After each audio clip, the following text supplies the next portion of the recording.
Okay, proceeding further, we come to the next concept, which is trigonometric functions or trigonometric ratios, you can say, of negative angles. Okay, now we will see the negative angles.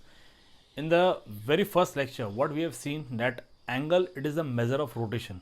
Now this measure of rotation, if the rotation is taken in the anti-clockwise direction, then the angle formed is a positive angle. We have seen this.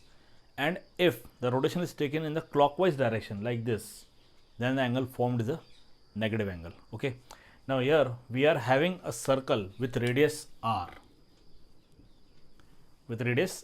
okay, having center at origin, you can say. Okay, now from here we are taking angle theta, which will coming in the first quadrant, and we are taking angle minus theta, which is coming in the fourth quadrant.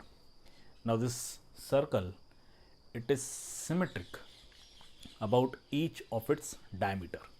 If you consider the diameter of this x-axis, and if you fold the circle like this, then this clearly P1 point, it will fall on the P2 point. Okay, because this P1 point on the circumference, the radius is forming angle theta, and P2 point on the circumference, the radius is forming the same angle theta, but since it is in the clockwise direction, so angle is minus theta.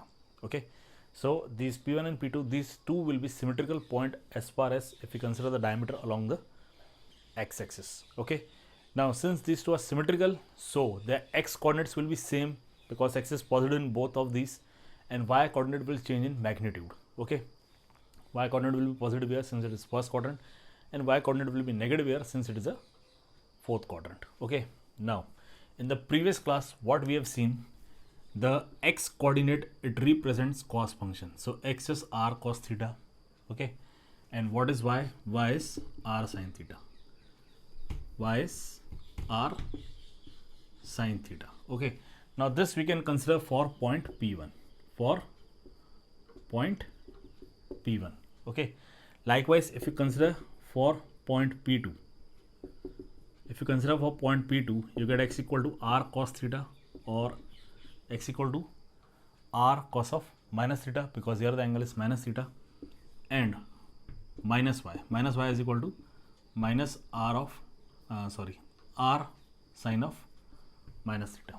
Okay, for P1, x coordinate is x, you get x equal to r cos theta, y coordinate is y, you get y is equal to r sin theta.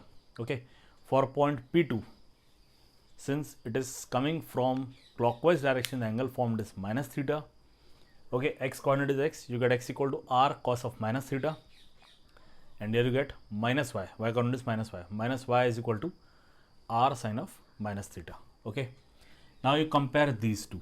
Okay, you compare this and this, what you get? Therefore r cos theta, it is equal to r cos of minus theta. Why? Here it is x, here it is x, so LHS is same, RHS will be same. Therefore cos theta, it is equal to cos of minus theta. That is, one can write in this way, cos of minus theta, it is equal to cos theta. Okay, so cos function does not changes whether the angle is positive or negative. Okay, its value will remain same. Now since cos of minus theta is cos theta, we can write this also. Therefore sec of minus theta, it is equal to sec theta, because cos and sec are reciprocals of each other. Whereas if you compare this and this, okay, from here what you get? First of all, you can write this as y is equal to, or compare this and this, substitute the value of y here, you get minus r sin theta. See, minus y is r sin theta, you get minus r sin theta. This is equal to r sin of minus theta. R and r get cancelled, therefore minus sin theta, this is equal to sin of minus theta. Can be written in this way, that is, taking the RHS as LHS and taking the LHS as RHS, you get sin of minus theta, it is equal to minus sin theta.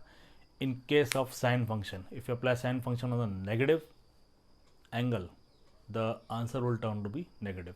Means, for example, you are having sine of pi by 6. Pi by 6 means 30 degree. Sine of pi by 6 to be 1 by 2. If you find sine of minus pi by 6, it will turn out to be minus 1 by 2. Okay. Similarly, cosec of minus theta, it will be minus cosec theta. Okay, now as far as ratios are concerned, tan of minus theta, it will turn out to be minus tan theta. Why? Tan is sine upon cos. Okay, so tan of minus theta, it will be sine of minus theta upon cos of minus theta. Sine of minus theta is negative, whereas cos of minus theta will be cos theta only.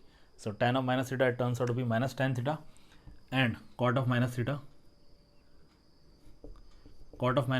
it also turns out to be minus cot theta. Okay, clear? So as far as negative angles are concerned, only in case of cos and sec, cos of minus theta is cos theta, sec of minus theta is sec theta. Remaining 4, sine of minus theta, it will be minus sine theta, tan of minus theta, it will be minus tan theta, cot of minus theta, it will be minus cot theta, and cosec minus theta, it will be minus cosec theta. One can understand this by the sign conventions also. Okay, we have seen the lecture on sign conventions. In sign conventions, what we have seen, in first quadrant, all the trigonometric ratios are positive. In the second quadrant, sine and cosec are positive, whereas remaining tan, cot, sec and cos, they are negative.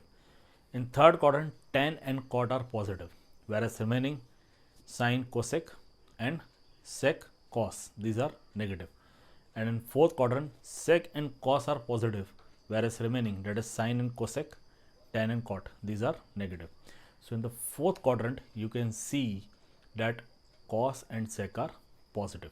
That's why we can say that cos of minus theta, we are getting to be cos theta, and sec of minus theta, we are getting to be sec theta. Okay, one can understand the property by this method also. Okay, please note it down.